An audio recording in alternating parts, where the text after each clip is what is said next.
He left his window open again. The familiar sound of rain hitting the concrete found its way across the strain of his window and into his ears. One half of him was comforted by it.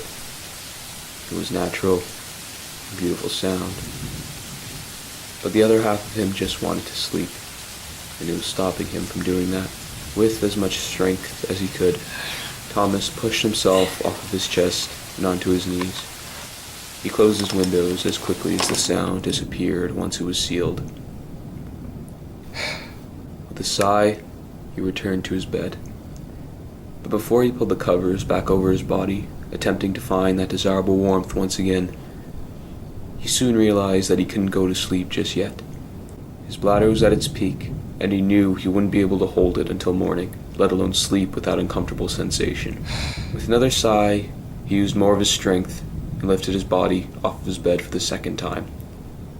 His feet met the cold wooden floor, and he slowly steadied himself on his two legs. He looked down at his clock on his bedside table to see the time, 1:17 a.m. He looked back towards his bedroom door and put his hands out in front of him to guide himself through the dark hallways. He walked a couple feet forward and turned right to go into the bathroom. That's where his heart stopped. It was dark, but the nightlight that was always on throughout the evening illuminated the entire room. Thomas looked down to see his entire family on the bathroom floor. His mother, father, and two younger brothers lay there, still, piled on top of one another, while blood slowly rolled its way down each of the bodies. They were murdered, brutally. Thomas's breathing got heavier and heavier the more he looked at what was in front of him. His mother was looking directly at him. Her once blue eyes were now an empty gray. She stared at him with a gaping mouth, in which blood slowly oozed out. He couldn't move. He was as still as the corpse in front of him. He felt tears begin to build up at the edge of his eyelid when he heard something in the house. It could have been his imagination.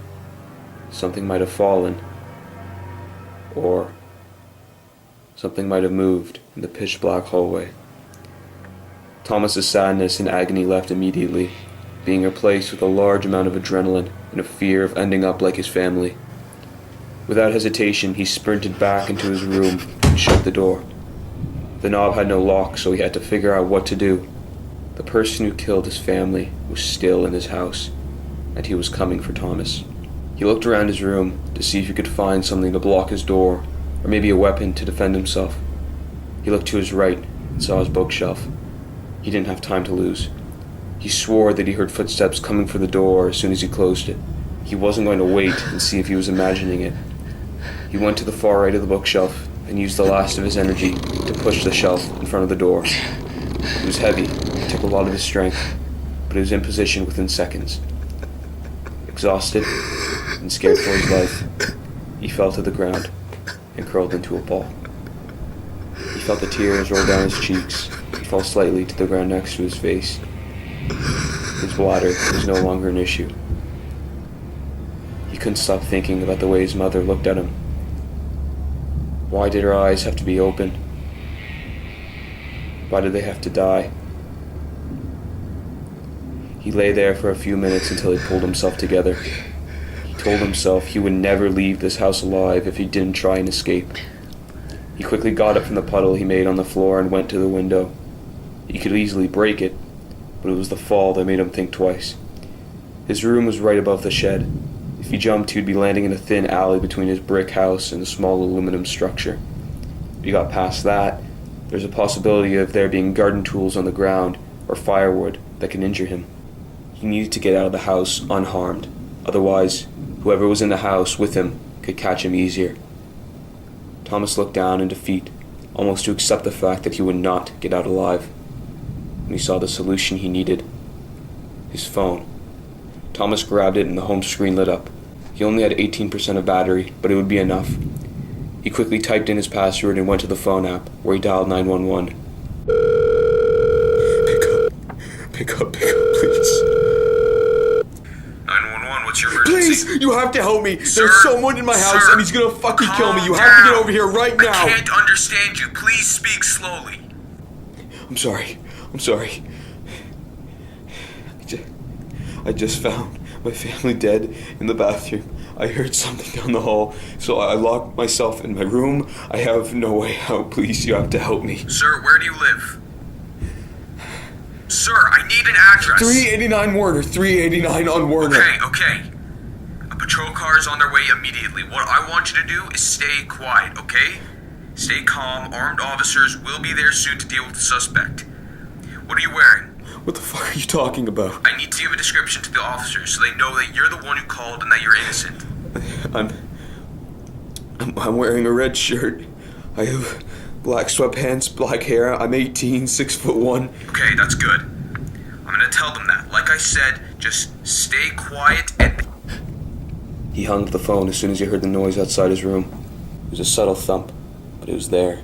He wondered if whoever did it was just listening to the conversation right now. Listening to his voice.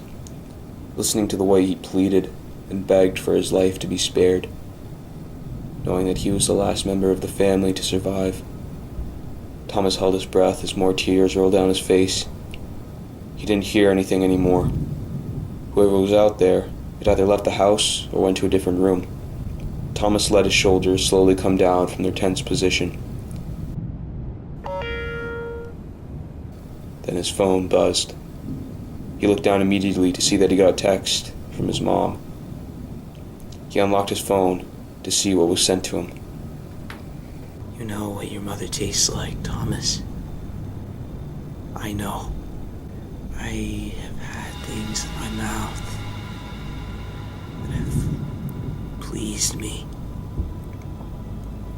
But your mother's skin felt like an emotion I have always longed for. I'm coming for you. More texts kept coming in, each one worse than the last. He wanted to look away, but he couldn't. Every time a text came in, all he could think about was his mother's face. I want you to join your family, Thomas.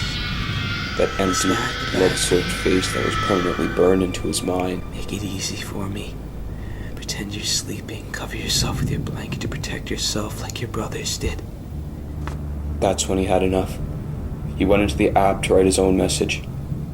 Listen to me, you fucker. Those cops are gonna be here at any moment. If they don't kill you while you're trapped out there, then they're gonna arrest you. And you're gonna spend life in prison, so shut the fuck up. With anger fueling his mind, he sent the text and threw his phone across the room. He immediately regretted that decision. He knew that if he had to call the cops again, that was his only way of reaching them. He went down on his knees and picked up the phone on the ground. But as he picked it up, another ringtone rang out. It wasn't his. It was his mother's. The killer got the text. It was dark, but Thomas could look in the direction where the text came from. It didn't come from inside the bathroom. It didn't come from outside his room. It didn't come from outside the house. It came from his closet. He stood still in fear, looking at the white door at the end of his bed. This whole time, he thought that he trapped the man outside. But he was the one who was trapped. And he never was alone.